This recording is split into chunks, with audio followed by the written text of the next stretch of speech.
I'm an American. And some of the things I see in this country of ours make my blood boil. I see people with foreign money. I see Negroes holding jobs that belong to me and you. Now I ask you, if we allow this thing to go on, what's going to become of us real Americans? I've heard this kind of talk before, but I never expected to hear it in America. This fellow seems to know what he's talking about. What are we real Americans going to do about it? You'll find it right here in this little pamphlet. The truth about Negroes and foreigners. The truth about the Catholic Church. Do you believe in that kind of talk? That all makes pretty good sense to me. And I tell you, friends, we'll never be able to call this country our own until it's a country without. Without what? Yeah, without what? Without Negroes. Without alien foreigners. Without Catholics. Without Freemasons. You know these things. What's wrong with the Masons? I'm a Mason. Hey, that fellow's talking about me. And that makes a difference, doesn't it? These are your enemies. These are the people who are trying to take over our country. Now you know them. You know what they stand for. And it's up to you and me to fight them. Fight them and destroy them before they destroy us. Thank you.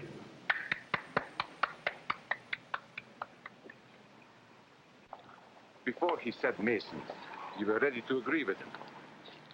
Well, yes, but he was talking about... What about those other people? But in this country, we have no other people. We are American people. What about you? You aren't American, are you? I was born in Hungary, but now I am an American citizen. And I have seen what this kind of talk can do. I saw it in Berlin. What were you doing there? I was a professor at the university. I heard the same words we have heard today. But I was a fool then. I thought Nazis were crazy people, stupid fanatics. But unfortunately, it was not so.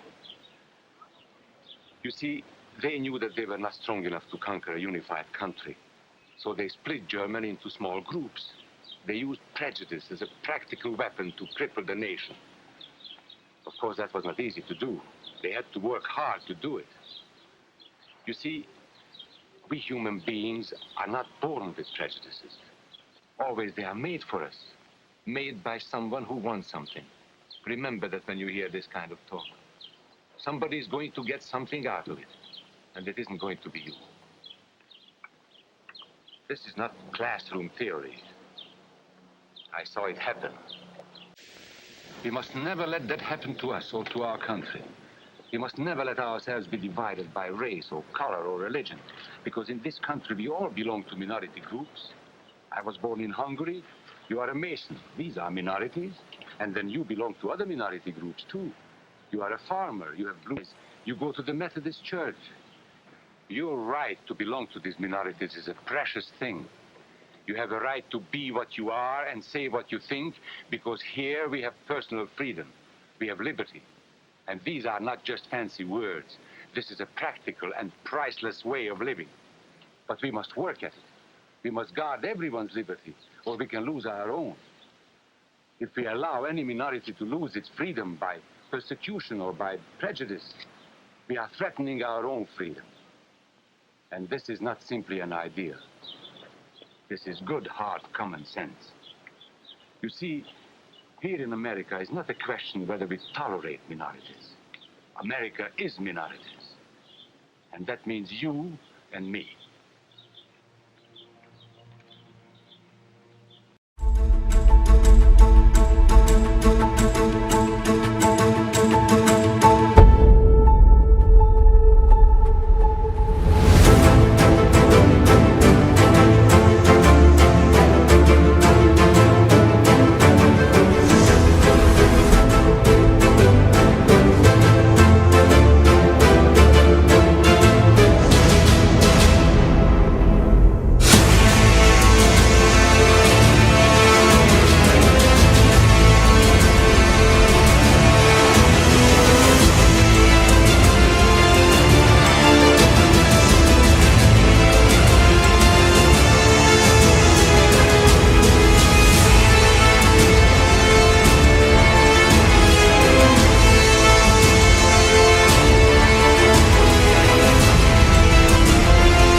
and welcome everyone to In Time. That video was entitled Don't Be a Sucker. It was actually 22 minutes long in its original form. There is a link to it down below. It was produced by the War Department for the United States in 1948.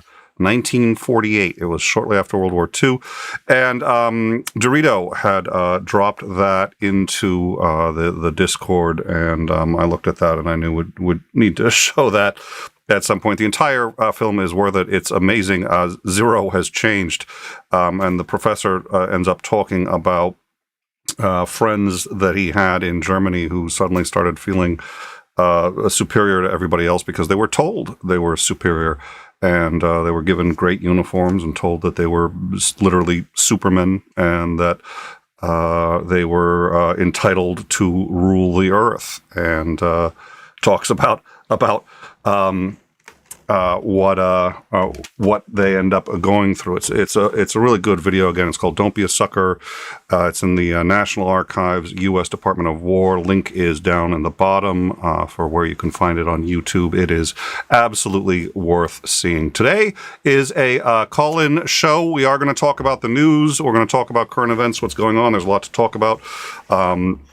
Iran, Ukraine, the midterms coming up, and Elon Musk, what's his name as well, actually, now that we think about it.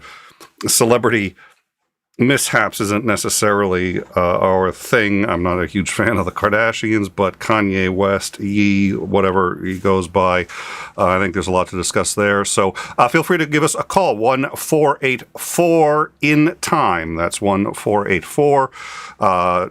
484-2 in time. I think it used to be 4, now it's 2 in time. So that is 246-8463. You will find it linked at the top. It's pinned. It's also in the description, and I'll put that up in a second. With me today here is Isandring. Isandring, how are you?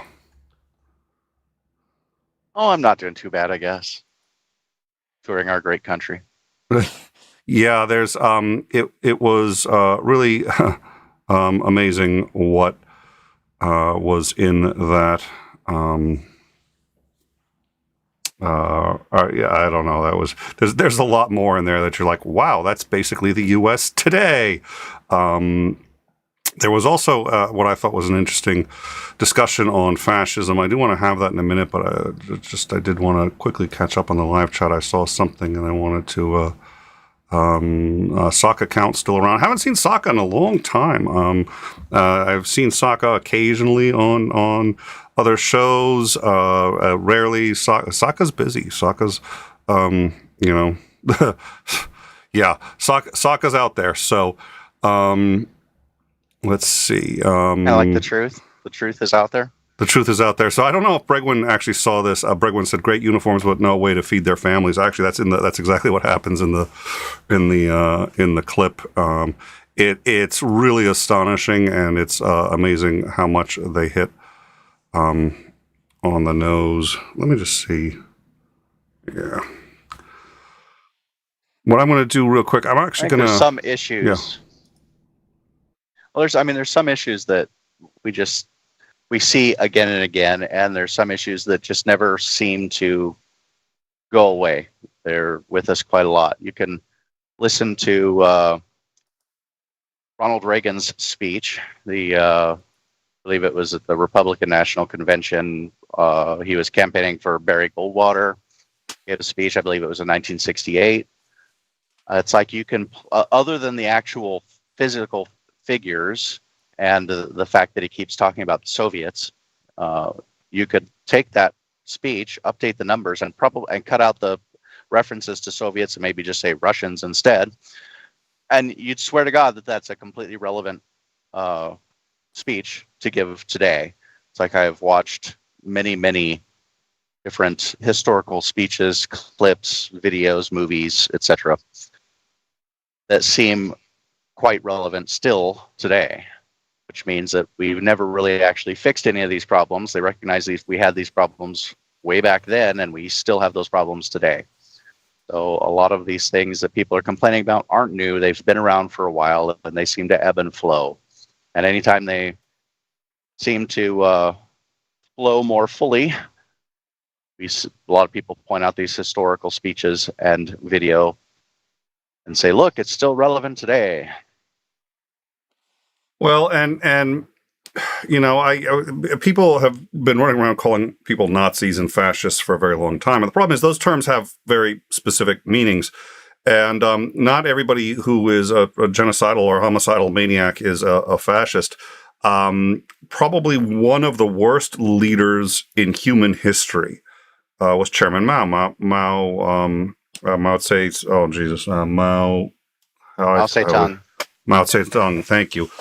Probably one of the worst in history. Probably resulted in the deaths of about 80 million people. 80 million. Oh, you know, it's Chinese Cultural Revolution. We don't think about it a whole heck of a lot because it's China, really. Joseph Stalin is obviously up there, and he wasn't a fascist. Adolf Hitler was a fascist. But you can have terrible, horrible leaders without fascists, and you know, fascism is a very oh yeah. So here you go. I think Porpoise got it right here. So let's put this up. So Trump is a fascist, but not all authoritarians are fascists. Exactly. And when you take a look at the tactics, you see that video in its entirety, and it's right out of Trump's playbook, and it's really terrifying. So yeah, we thought it worth to are we gonna gloss over the fact that the dude was a farmer and a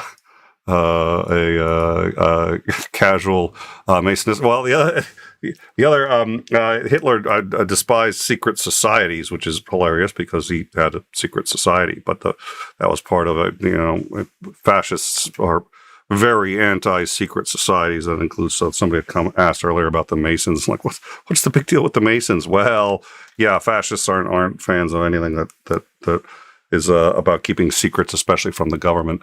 So anyways, the call-in number is right there, and I don't know, we've got a couple of different things we could start with. Isandring, was there anything that tickled your fancy in particular on, I don't know, Ukraine, Elon Musk, Kanye, any of the other topics I mentioned there that you wanted to start with? Well, I mean, there seems to be it's just a whole bunch of weird things going on in the world. And I guess maybe if you look throughout all of history and think of the weird things that happen, maybe they're not so weird, but you know, it's like you have an official, the Department of Defense, admitting that there's U.S. personnel on the ground in Ukraine. That seems kind of unusual, a little weird that they would actually admit to that. You know, ostensibly it's to try and keep track of all of the weaponry that we're sending to them. You've got some really crazy things going on in Iran. You know, but that tends to crop up every now and again. So I don't know that I would call that weird. That just seems maybe par for the course every 7 to 10 years. It seems like some unrest thing happens in Iran. You know, you have public figures having, you know, mental issues on camera. That's not really new, but everybody wants to talk about it because, of course, it's celebrity. And I'm actually surprised we don't see that with celebrities a hell of a lot more often, because celebrities don't really live in the real world with the rest of us. So I'm quite shocked that they're as well adjusted as they are. I mean, you hear horror stories about how this person is really entitled and just a real nasty person to people on set, or this person is this way, or this person's just, that's not crazy. And it's like, how do you not expect them to be that? I mean, they're human beings and they're being placed upon a pedestal with millions of fans telling them how great they are. It's like, I don't see how you don't end up with mental issues, you know, driving from that. So the fact that most of the celebrities are fairly well adjusted, and the fact that you can have some very well adjusted celebrities, such as, you know, like Tom Hanks. I mean, there's a bunch of people, and of course, sometimes we find out much later in life. You know, Bill Cosby was very well thought of until recently, and some things come out, and you're like, oh, well, maybe he wasn't quite as well adjusted as we thought, and you know, the wholesome person that we thought. But I'm actually surprised this doesn't come out a lot more often, or at least isn't reported on more often, because what a nightmare to try and have human beings, operate in. So that one doesn't surprise me. It actually surprises me that it doesn't happen more often. And maybe it does, and it's just not covered, which is an entire possibility. Well, there's a couple of interesting things. Is the difference between what we can see and what we can't, which is basically what you were talking about. That's why they said Facebook is actually very bad for mental health. And the reason is because when you go on Facebook, what you see is everybody's best foot forward all the time. It's 300 best feet forward. And it's everyone is just showing the absolute best that their life has to offer. And nobody's showing the warts. Nobody's showing the difficult days. Nobody's showing, when they, tumble down a flight of steps. You're seeing the absolute best possible presentation of everyone's life. So you compare your life and what you're doing today to a litany of success stories absolutely everywhere around you. But I've thought about this with the Obamas. The Obamas seem like the perfect family, and there was no scandals, and I have to believe families like this exist. I have to believe that they exist in politics, as rare as it almost certainly is, and this being one of them. And again, sort of the Tom Hanks figure. But you always wonder: is there really skeletons? Is it just that they've managed that look? Or are they really pretty much as at least as far as human beings go, idyllic as they appear to be? And so by every measure and by everything that we've, there's been no secret accounts of really bizarre stuff happening. No, nobody threatening to spill the beans. It's as clean as it's almost spooky. Yeah, especially when everybody thinks about their own lives and the difficulties that they have, and even if it's not some horrible scandalous thing, it's you still have this appearance of the perfect idyllic life, and it's like I think in those cases, I think it's most likely that the kind of less pleasant portions that did occur, and I believe that they do occur, just weren't caught on film or weren't caught where somebody might leak it, so they're able to keep that kind of under wraps. It's probably at least in public life, it's probably a combination of trying to manage things very carefully and probably luck that you just didn't happen to have something happen at a bad time. But we've seen, I don't know how many stories of, celebrities having, drug addiction problems. There's a whole bunch of stories that we hear about, and they're terrible. And I think that they're far more common than people like to admit. I think necessarily they're far more common because for the most part, nobody pretends to have one when they don't, but the people who do have them hide it. So the only ones we know about are the ones that we see, but it's necessarily only a fraction of the problems that we actually see out there. You had mentioned something that I thought was interesting. And you had told me earlier, I hadn't even heard this, but so going to Ukraine, because there's two interesting. And we're going to have on Operator Starsky. So tomorrow we're going to have on Commander Lance McMillan. He's going to be back on. We're going to be discussing some of the military aspects of this. We're also going to have Operator Starsky back on Friday. He is Friday, 1 p.m. Eastern every Friday. Let us know what's happening from somebody who is in Kyiv and who is seeing this up close and personal. But so the two biggies that I saw, and they're actually sort of relatively small stories, I guess. They haven't been headlines, but they strike me as being reasonably big. First, the U.S. has, in fact, as you had pointed out, admitted that we have people on the ground. We have operators on the ground. It looks like CIA. We knew it. Everybody knew it, but we don't normally say that. We normally deny it. It gives us plausible deniability, and if they end up getting shot and killed, we're like, oh, we don't know how they got there. They're not officially there. So to say that they're there is unusual and rather huge. I don't know if that was a slip of the tongue or what that was. And then the other big thing is U.S. intelligence has now at least 2 reports that contradict each other. So we're getting mixed reports, and they're still trying to sort this out as to whether or not Putin has requested and received a battle plan for the deployment of nuclear weapons in Ukraine. Some intelligence sources are saying, yes, that has happened, and he's received it, and he is moving forward. Other intelligence sources say that is not true. We don't know. When it's mixed like that, I tend to lean on it happened. And the reason is because it's hard to prove a negative. I don't know how, you come out and say, well, we've proven it didn't happen. So the ones that say it didn't happen just didn't get the info.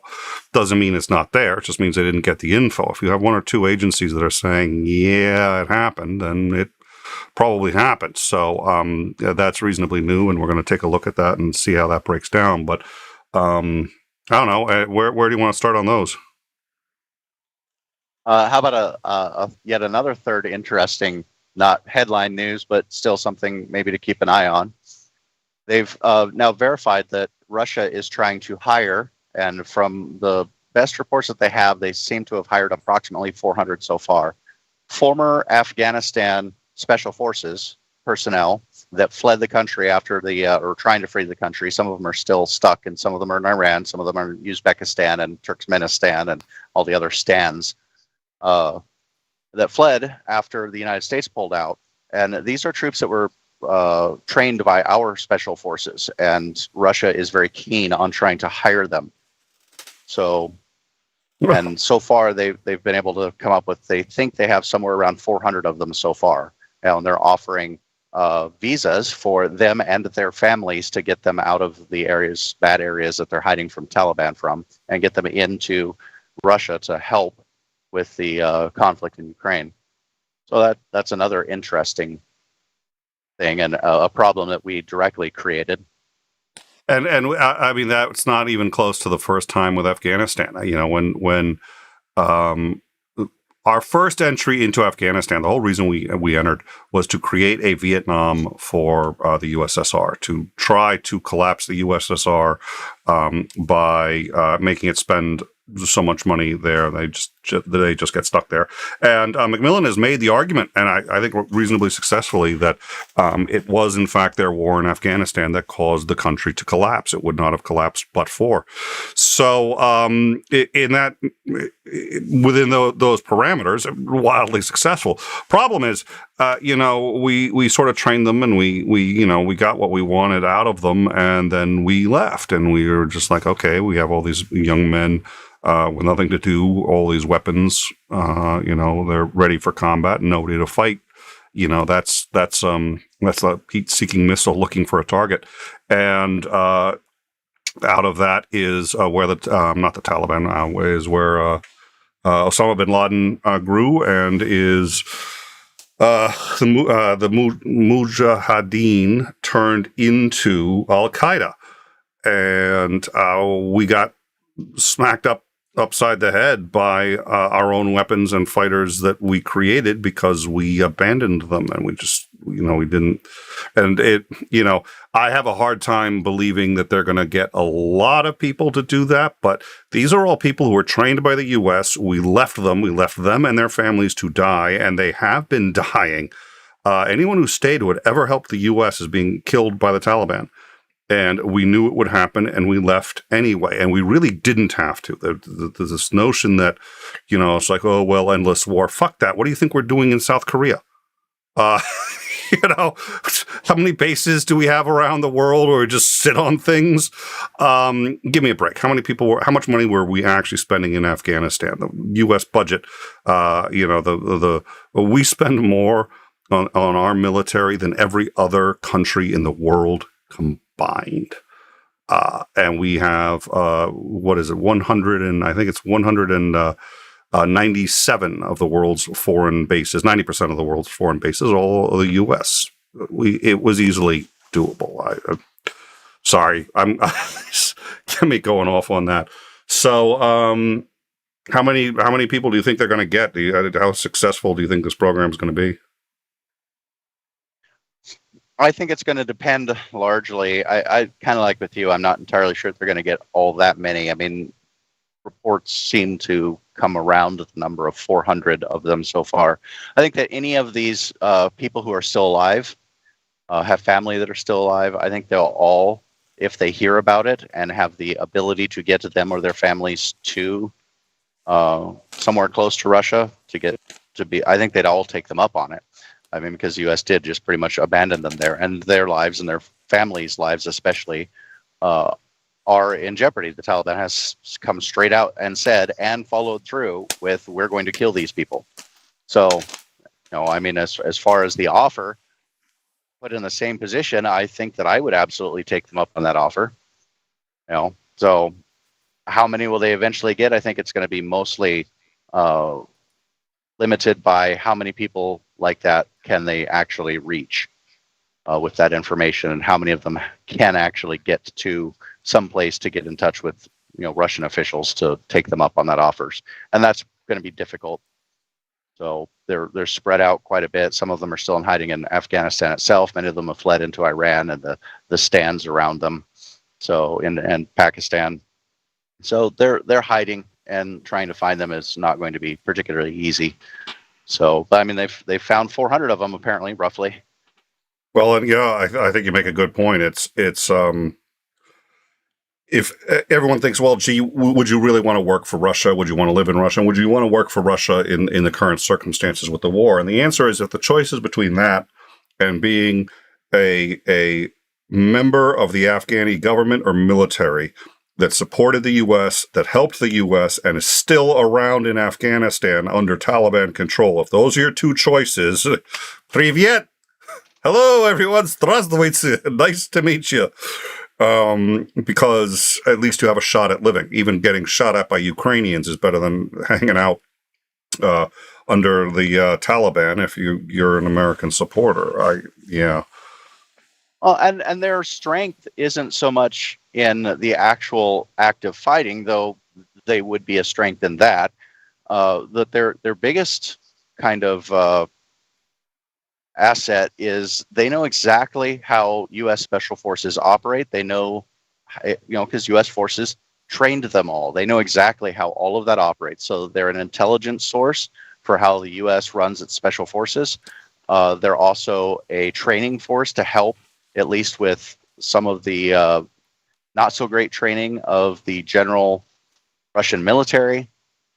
So I mean, there's quite a lot of value to trying to round these people up and get them to work for you.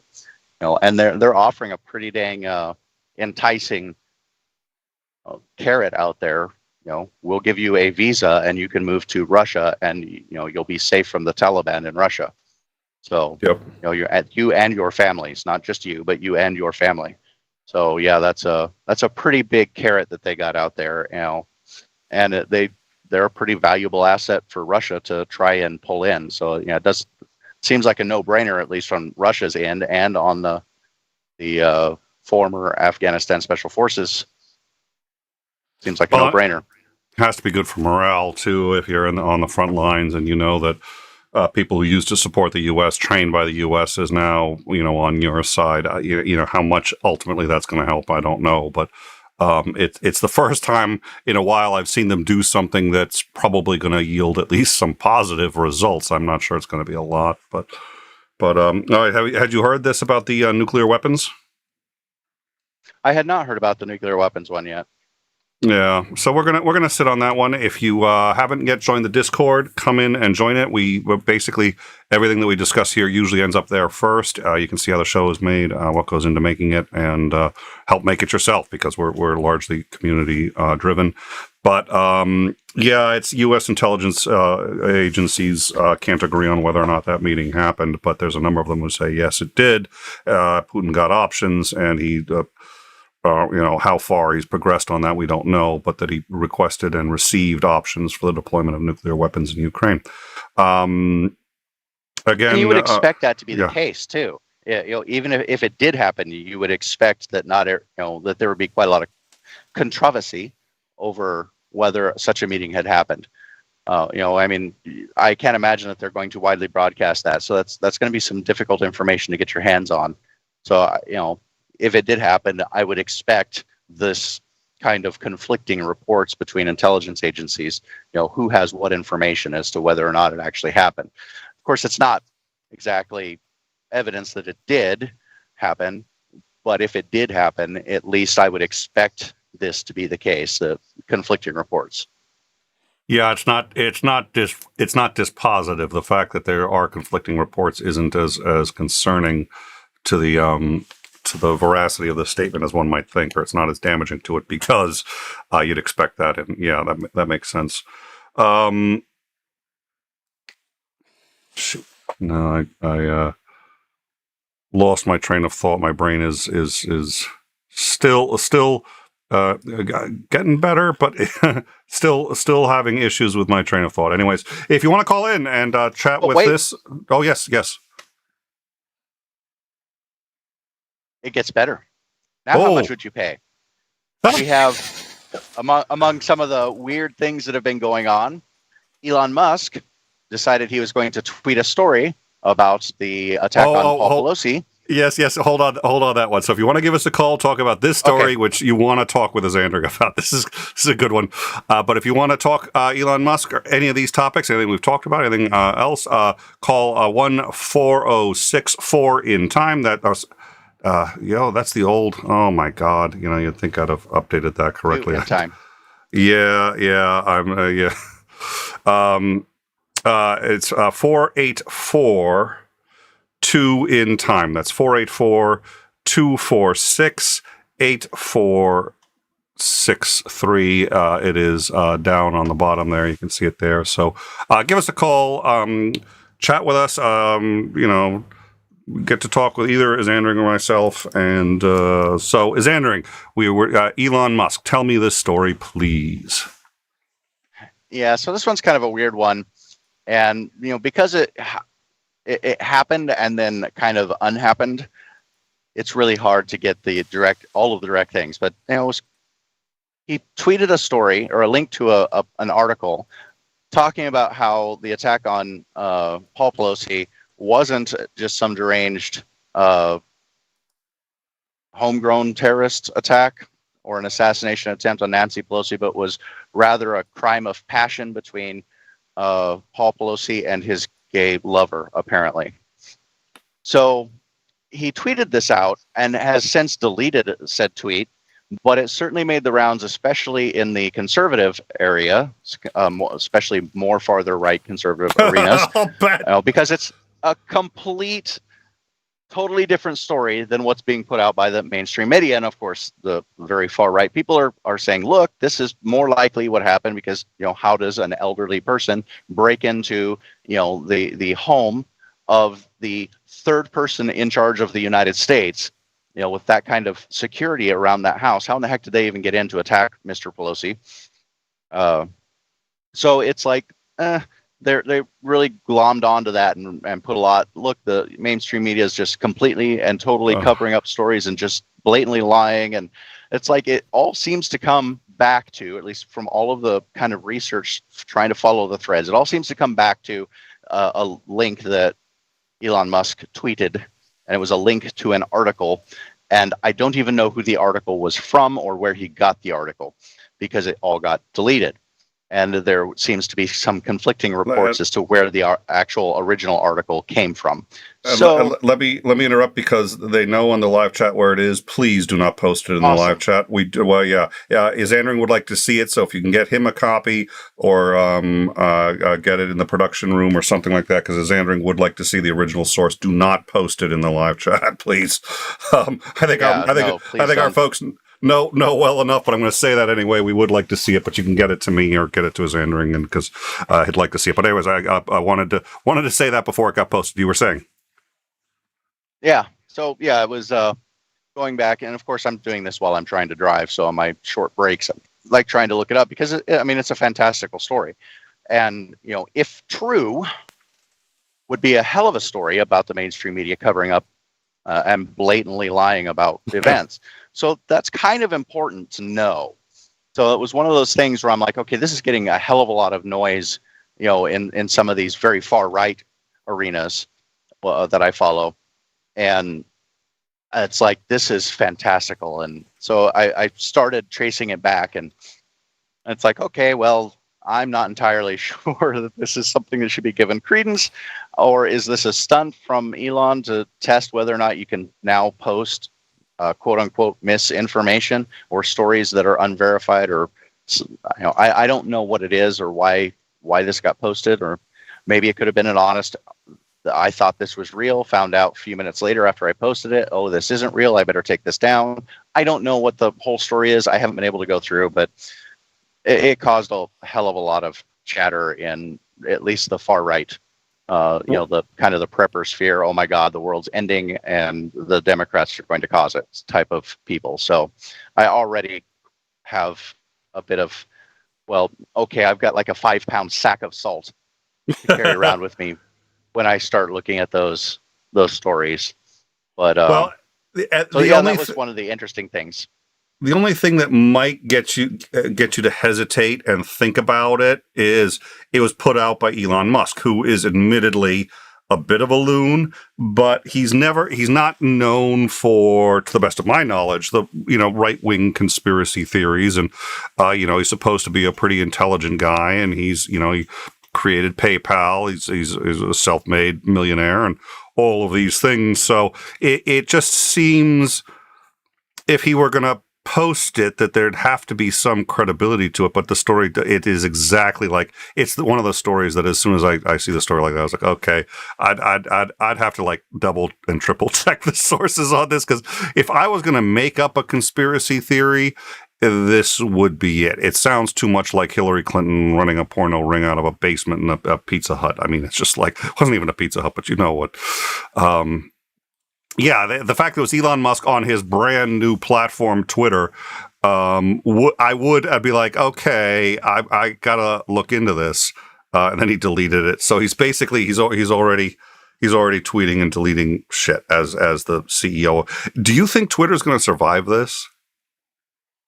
Yeah, it'll survive, but the question is whether it will survive like MySpace has survived, or will it, continue to be the predominant kind of social media thing. I did have in relation to this, talking about Elon taking over Twitter and stuff, they went through some polling that had been done, some questionnaires, finding out that it's something like, what is it, 15%, 13%? I think it was 13% of Americans actually get their news from Twitter. I know. Now, all of the newspapers in the country only account for 7% of the population getting their news from them. And it's been pointed out that many news agencies, even as the vaunted New York Times, put out a memo saying, we need to stop just perusing Twitter because Elon took it over and now they think that it's going to become a right-wing cesspool.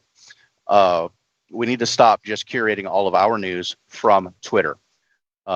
So it's pretty amazing how many people, or how many more people, almost twice the number of people get their news from Twitter versus any magazine or newspaper, I should say, in the country. So, it's going to be interesting to see what happens. That's not entirely a bad thing. It's funny. I would have thought it was until I really started looking into it. But the Washington Post put posts on Twitter. So does the New York Times. So does the BBC. And their breaking news goes to Twitter faster than it's on their website. So if you really want to get breaking news, which is what we do, so we're tied into all the Twitter feeds of all the major news organizations, because that's actually the fastest way to find out when there's breaking news, it hits Twitter before it hits anything else. Now, all the bullshit organizations that are out there too, the Elon Musks, who's breaking with the oh dear Lord, whatever that story was. But so you still have to curate, and it's not easy to curate necessarily.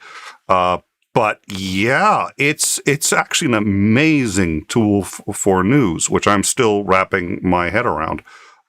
We've got most of the major Twitter feeds in the Discord too. So if you go to our Discord, you'll find Reuters, AP, Al Jazeera, a few others. We try to get it all the major ones from all sides, and it's all Twitter, and you find it on those streams before you find it anywhere else. It's bizarre.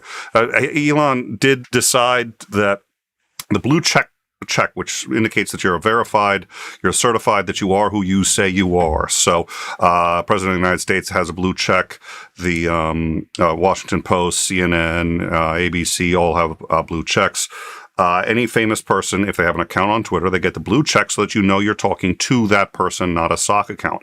Elon Musk has started sending out notices saying he went to work right away on this. 1995 every month now to keep that blue check. That's $20 to stay certified on Twitter every month. $240 a year, which is insane. Stephen King. Although, if you look at the people that generally have blue checks, they can afford that. They can, but Stephen King, who can easily afford it, was just like, no, fuck off, I'm not doing it. And here's the problem, which is the blue checks are important for Twitter. If you have the actual account, you want people to know it's really you and not some sock account. But the reality is, especially in this day and age of fake news, if you're Twitter, you don't want somebody with a fake account saying, hey, I'm CNN, and then just making shit up. Twitter can't afford that. They need people to have those things. So they are now charging their customers, most of whom could afford it, I agree with you. They're charging them for a service that Twitter needs to provide if it's going to stay relevant. Now we're going to see how...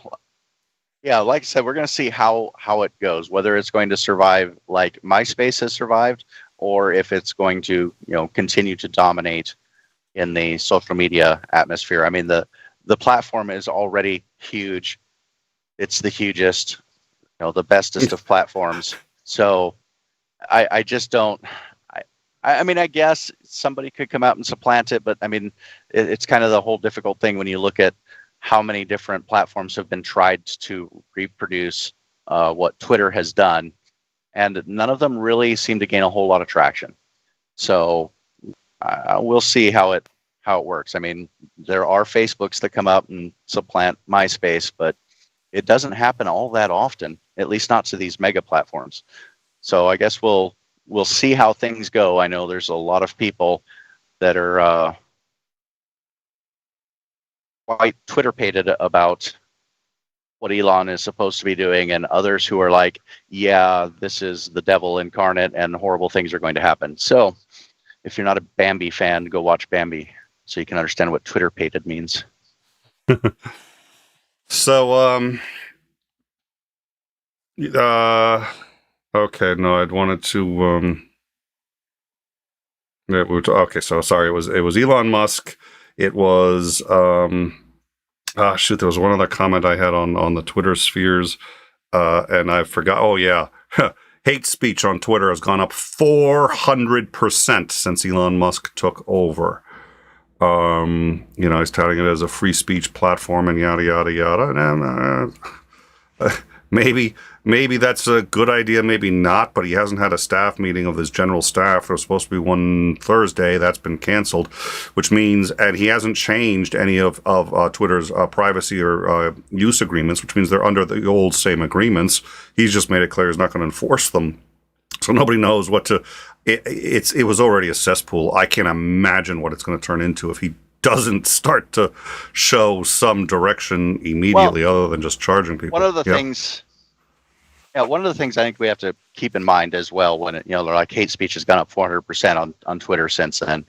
I think that we cannot discount that there is at least a portion, probably a fairly large portion, but maybe not. Maybe it's a small portion, but I am convinced that there is a portion of that increase that is simply people testing to find out, is this actually true? Are you going to ban me or not? Absolutely. And a portion of people who don't actually give a fuck and were probably just about to quit Twitter, and then like, hey, let's see how far I can go. I was going to leave anyway. Let me just take this account out for a spin and see what happens. But yeah, it's still it's a staggering increase. So both Titan and Bregwin got that info for me. Thank you. I've sent that to your DMs, so you've got it. So thank you, guys. Because there's still people in that sphere that are touting this is the truth, and it's like, I love nothing better than smacking people when they're like so convinced of something so just like on the surface you're just like, yeah, this doesn't sound right at all. Did you think about this or check any of this at all? So I like to go check the things out and find out where these things came from. I mean, the last time I did this was over a diesel or a engine oil shortage. An industry insider, shocking videos talking about how the United States will be out of engine oil in mid-August, sometime into September, and there will be no engine oil available until next year. And of course, the video is just somebody blacked out with a voice recorder thing saying that there is no more engine oil and it's going to run out, and they're covering it up and hiding it. And I'm like, who the hell is this person? It's like you're going to trust some rando guy sitting there on a screen. Who knows who the hell that is? Nobody does, because, well, other than the fact that, the person who made it, I guess they know who it is. But like, why are you putting any stock in this? Have you called any oil distributors to ask them? Do you have any, are any of your suppliers or any of your manufacturers talking about any possibilities of not being able to fulfill complete orders? It's like, I took dozens and dozens of pictures from all across the country of the oil aisle, showing that it was fully stocked with engine oil. I asked all of the service shops that I came to if they would answer the question. Some of them would not. Some of them just didn't know because they weren't high enough up. There was nobody high enough there for me to talk to find out, are you having any issues with ordering engine oil? Has anybody said anything that there might be some problems? So fill up now. Any hint of this at all? Nothing. And here we are in November, almost my birthday, and we still have plenty of engine oil, and we have zero problems getting engine oil. So I just love when people are so confident about these things, and they get into the doom porn, and then I smack them with reality and say, look, this is not. It's like, you need to stop hyper fixating on all of these wacky stories that don't have any kind of verification to them whatsoever. And you get all up in arms and, oh my God, it's the end of the world, and this is why. Like, you need to stop, take a breath. All right. Well, you should have it now, so that'll aid you in your efforts. It's always, yeah, I enjoy it. Of course, I used to get into it with flat earthers too. I think I'm the only person. I get it. Yeah, I think I'm like the only person who actually believes that people should have a preparedness strategy for at least localized disasters, hurricanes, storms, anything like that. I think everybody should have at least a month's worth of shelf-stable food and water available to them at all times. Have, clothing in case you lose all of your heat. Essentially, if you lost all electricity for the next month, have those kinds of supplies that you would need to be okay during that time, to not be a burden on other people, and maybe even be able to help other people, have extra supplies so that, we can help each other. And so I'm a firm believer in that. And I thought, hey, the preppers must be my people. And I've been kicked out of so many prepper groups because I look at them and said, your bat's not crazy. This isn't a thing. Stop it. And then they're like, well, you're just not a prepper. You don't believe in being prepared. And I'm like, I believe in being prepared for things that might actually be, might actually happen. Things that are likely to happen. Yeah, there's that funky little thing where the sun could puke on us and it could take down our entire electric grid, and it would essentially be a time machine that transported us back to the 1800s, and lots of people would probably die. Yeah, that could happen. Very, very remote chance of that happening. It's far more likely you're going to lose your job, or there's going to be a winter storm, or maybe there's an earthquake or a storm, tropical storm, hurricane, tornado. I don't care what it is. That is far more likely to happen. So yeah, be prepared. But let's keep in mind, what is likely to happen, and stop jumping on all the doom porn. It's like, there's nothing to support any of this stuff. You're spreading fear and amping everybody up. And it's like, this isn't good. This isn't healthy. Stop it.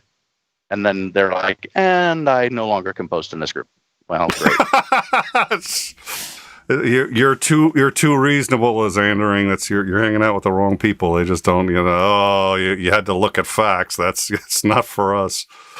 All right, so I've come across. I hate to say that all preppers are this way. There have been some prepper groups that have actually been, somebody will post one of those crazy stories like. They post one group that I was a member of somebody posted that video, and I went on my big rant about and it's like, look, I've got like 100 pictures that I can post if you're interested. I've talked to all of these places. It's like I'm a trucking company myself. I'm leased to a smaller trucking company. It's like we don't have any problems getting any of this stuff. It's like I have all of the information that shows that this really isn't a thing. And most of the people were like, thank you for doing the research to find out if there was anything. They were happy that I had done all of this work.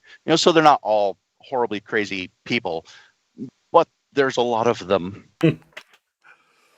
Well, let's if anyone wants to call in, it's 484-2-IN-TIME. That's 484-246-8463. Give us a call. We'll probably be keep that number open maybe for another 10-15 minutes if somebody wants to call in and chat with us. In the meantime, I was gonna. Well, no, let's.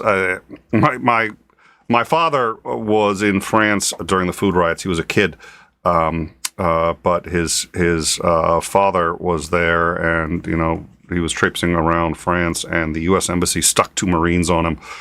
So when he went to the movie theater, it was 2 Marines keeping an eye on him, and he couldn't figure out why. And it was because it was the food riots, and people were starving, and they were breaking into things, and anybody who looked like they might have food, they were coming at you. And he was dressed as if he had a place to sleep that was safe and warm, and so without the Marines, it probably would have gotten mugged. But ever since then, he said he always prepared, always had food, water, and I remember they had a little nook in the it was actually outside the house, but it was down underneath the house. And you hear those stories enough, you don't you take it to heart. You're sitting there going like, he's like he had seen civilization break down. It wasn't like a complete EMP breakdown of civilization, but it was pretty damn bad. And the stories stuck with me, let alone how much I have to imagine it influenced him. But moving on to everybody's favorite. Oh God. I remember, I think this was one of your earlier shows. It was the, I think you were on for this. No, I don't. Yeah, when Kanye announced he was running for president, and he announced by putting his face on the Mount Rushmore. Mount Rushmore. Thank you.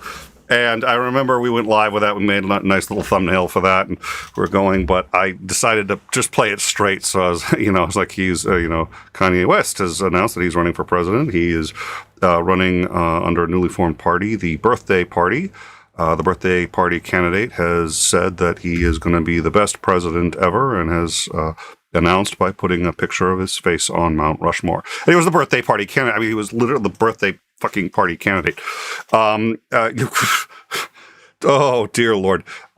So he's always had issues. Kim Kardashian is, I don't know a huge amount about her. She actually seems to me to be somewhat vapid and a little, out there, but on the flip side has still also struck me as a reasonably sane and balanced human being. But they got a divorce, and she essentially said she was divorcing him for his mental health issues. He clearly went on where he just did this a bunch of crazy rants, and he seemed to finally get himself under control. And now recently he's been doing these crazy rants again. He of an extraordinarily anti-Semitic rant, and then this follow-up quote. Speaking with the paparazzi, Kanye West also addressed his anti-Semitic comments, at first saying, quote, "I didn't realize I could be anti-Semitic until I read the definition of anti-Semitism." That's a real quote. I mean, that's what he said. However, when asked if he was walking back his anti-Semitic comments, he immediately held up a image of, quote, the red media, which identifies media executives of Jewish heritage. Oh, dear Lord. His net worth has been dramatically reduced, some say by as much as 90%. A lot of it came through his Adidas contract. That is gone. Nobody wants to touch him or talk to him about it. At first, he seemed to be sitting there saying, well, I'm going to self-reflect on this, and I'm being humbled by God, which is not necessarily a bad way to look at it. What are your thoughts? I have a feeling that he either didn't take his medication and decided that he was okay enough that he didn't need to take it, or something was still slipping and they tried something different and now everything's out of whack. I mean, somebody like Kanye West, you would expect would have, doctors to help him with this kind of stuff. And sometimes you just can't hold somebody back from their own. It seems like a good idea to them, and you're like, no, this really isn't a good idea. Maybe you should try and listen to us. And I mean, we had 4 years of that. Somebody really should have broken Donald Trump's fingers, and so he would stop tweeting. But so it doesn't surprise me, although it is always kind of sad to see when somebody has kind of a public meltdown like this. There's a lot of health issues, mental health issues, that people don't get treated, or they think they've got a handle on and then stop their treatment and they backslide and they think they're still doing okay. And everybody else is like, dude, really? No. And so it's hopefully he can get a handle on these things. It's always, it seems like half the people are like, wow, this is great entertainment. Pop me some popcorn. And I'm like, I don't think this is really great entertainment. This is kind of sad.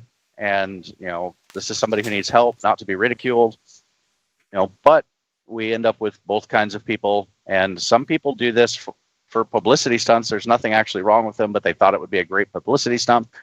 Even if they've got negative attention, at least it's some attention. So it's kind of like the idea that children acting out are lacking in attention in other areas, and that any attention, even if it's bad attention, is better than no attention being ignored. So there could be some of that in there as well. It's really hard to tell because we don't have a good picture of everything that's going on, and we probably won't know everything that's going on. So I always try to give people like that grace to get their shit together, because most of the rest of us, when we lose our shit or we do something really colossally stupid, it's not usually on video, although the age of cell phones has now made that more likely that you'll get caught on video. It's like, I'm so glad I was young and stupid before everybody had a camera in their pocket. All the stupid things I did and said aren't on film. So hopefully he'll get everything together, and we'll find out. One of the things I think about is Ellen DeGeneres. I think her influence on the tolerance of homosexuals in the United States is overrated. At least for her work coming out as on the Ellen DeGeneres show. Everybody kind of knew already that she was gay. Everybody knew the episode she was going to come out on. I still think it mattered. I still think it was important, and I think by being such a positive role model afterwards and just doing all this other work that had nothing to do with her coming out or doing anything like that, but just by being a public figure that's successful and positive, I think that's what's sort of done the most for it. But I do think that the tolerance isn't, the acceptance is a better word, probably still not, but the integration of oh, wow, that's a terrible word, too. I can't think of a good way to put this. But the fact that homosexuality is as normalized as it is, and it still isn't where it should be, but oh my God, it's so much better than it's been in hundreds of years, in this country at least. That's due to people coming out and outing themselves and saying, see, I'm a good person and people like me. And guess what? I'm gay. And so I think it's those brave people that have normalized it and made it. They've blazed a trail for others. And I think the same is what we're lacking in mental health. Nobody's perfectly physically healthy. Why would anyone be perfectly mentally healthy? But 𝗏𝗏𝗍 had said earlier about fame sucks. And yeah, I think you've got a very good point, which is imagine being a flawed human being, and especially maybe having mental health issues in a country that doesn't really accept mental health as something that needs to be taken particularly seriously. So, I felt really bad for Charlie Sheen when he clearly was having difficulties, and his own father had to call and help get him committed because he was acting in ways that he wasn't functioning properly, and he had to do that in public. But the good news of that is here's a guy who otherwise, people really liked his body of work, and he needed help, and everybody needs help. It's okay to need help. I'm not a fan of Kanye's per se, but I've been thrilled that he's been successful, and he's been successful, in an industry that seems to appreciate him. So I think that's marvelous. I hate to see him lose that success. So it's been difficult to watch. It's almost like the what was it you said, prepper porn, not the prepper porn, doomsday porn. We feel better about ourselves. Doomer porn, thank you. We feel better. Human beings are relative creatures. We can only tell really how good we are in relation to other people, but by that metric, it is no different if somebody else looks worse than if you elevate yourself. Only it's a lot harder to elevate yourself than to tear other people down. So most of us like to tear people down because it actually makes us feel better about ourselves. And when somebody implodes on national television, we feel better about ourselves. There's no real reason to, but we do. And Kanye is a spectacular example of that. And I did make fun of him for the Washington Monument or not the Mount Rushmore, thank you.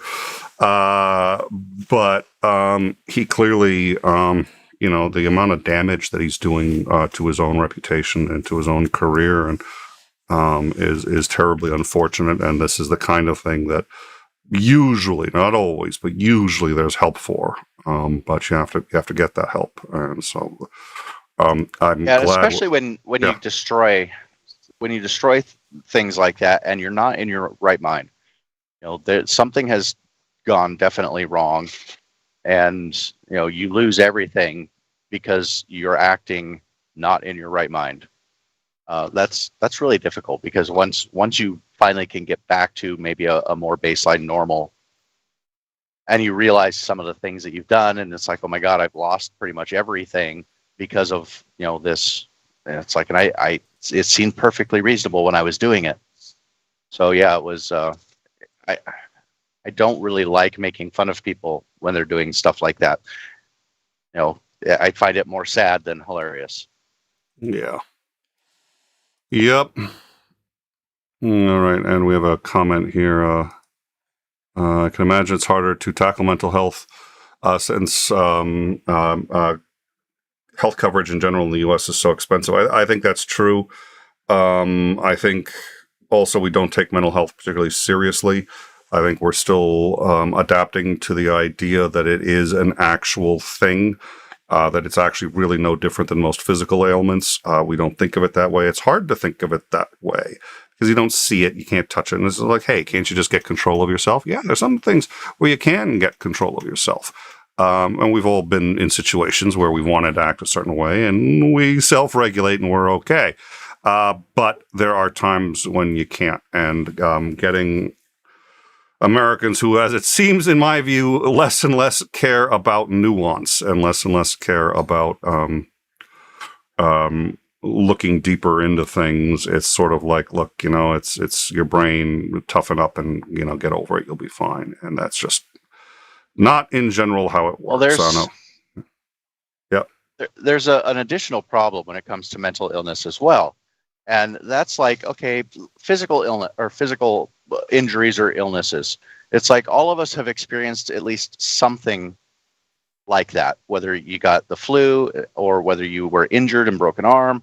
It's like everybody has a frame of reference for that.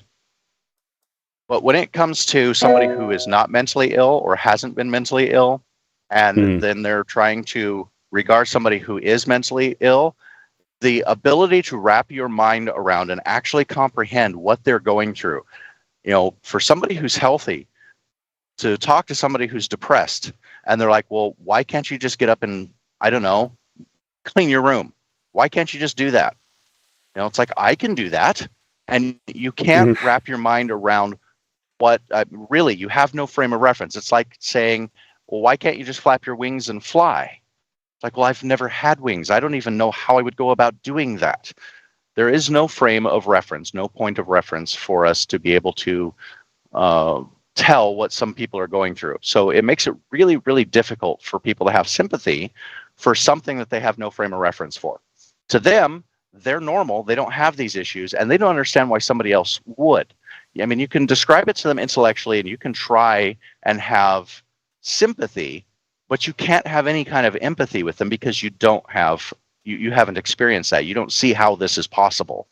So that makes it doubly difficult for mental issues, especially for people who don't suffer from many of these mental issues. That's a beautiful observation, and yeah, that's a really good one. I'll say this: I had a buddy of mine once who was talking to me because I do suffer from depression, and he was talking to me about it, and he said, "Well, whenever you get depressed, just think about your children." No, that works if I'm sad, but sadness and depression are two different things. There are strategies for dealing with sadness, but the problem is sadness is an emotion. It's a feeling. It's fleeting, and it's manageable. Depression is a lens through which you view everything in your life. And what I tried explaining to him, and this was the closest I got, and I don't know if he made any sense of it other than he said, wow, that's pretty screwed up.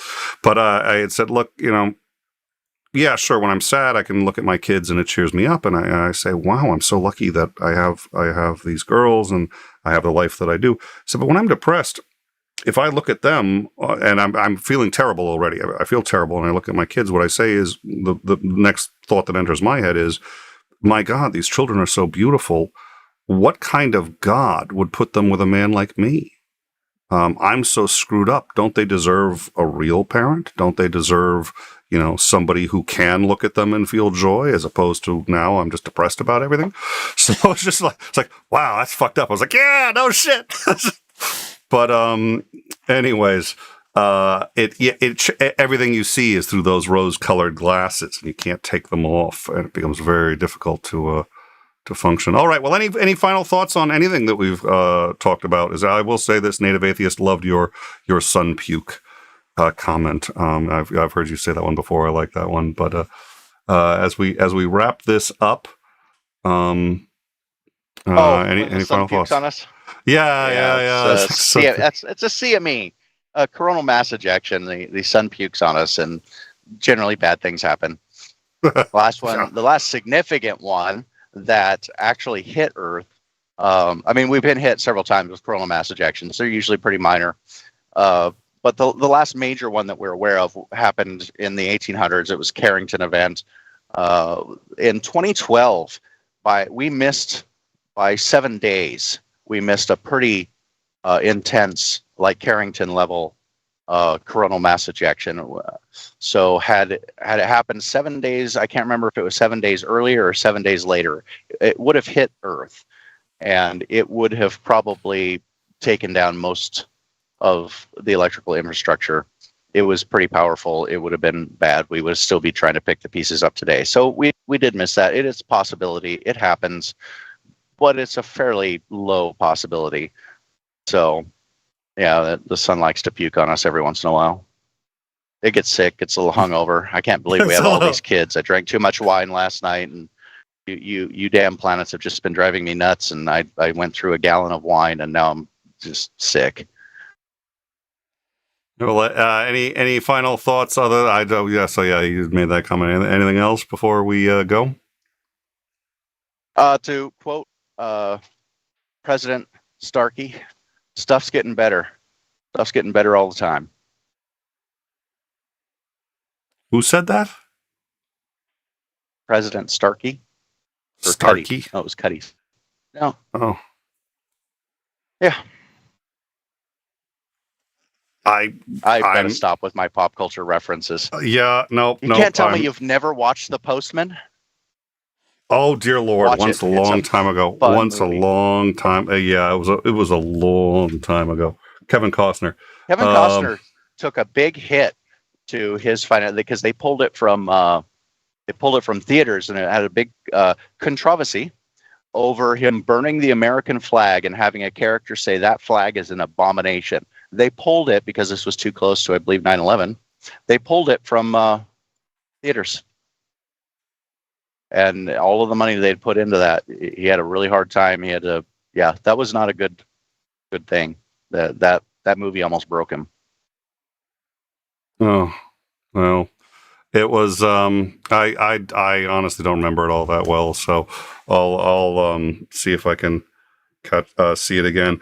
Well, tomorrow, Commander Lance McMillan will be joining us at 9:30 Eastern Standard Time, and we'll be having a casual chat, but I'm sure we're going to be talking a lot of military. There's a lot going on in the world. And then Friday, 1 p.m. Eastern Standard Time, and we're going to have Operator Starsky on, assuming he's got power. He's had issues, obviously. He's in a war zone, and the Russians have been hitting the infrastructure. But if he's available, we will be on with him 1 p.m. Eastern Standard to talk about what's going on in Ukraine with a Ukrainian National Guardsman. Then this Monday, haven't set the time yet. I should probably get on that. I think we're going to shoot for 1 p.m. Eastern Standard Time on this coming Monday. Patreon chat. We've had a lot of new people join the patrons, so thank you all for joining. We hope you will consider, if you're not a patron, consider supporting us in that way. If not, you can always just like, subscribe, and share. If you like this content, share it with a friend, and it helps us out, and they get to see something that hopefully they will like as well. In the meantime, thank you all. And be useful with it, well, hopefully. So in the meantime, there's also our Discord. Come in, talk to us about what you'd like to see us cover. Send us stories, or just see the stories that we are processing day to day. And we look forward to seeing you all tomorrow. Have a good evening, all. Thank you for joining us. Thank you, Isandring.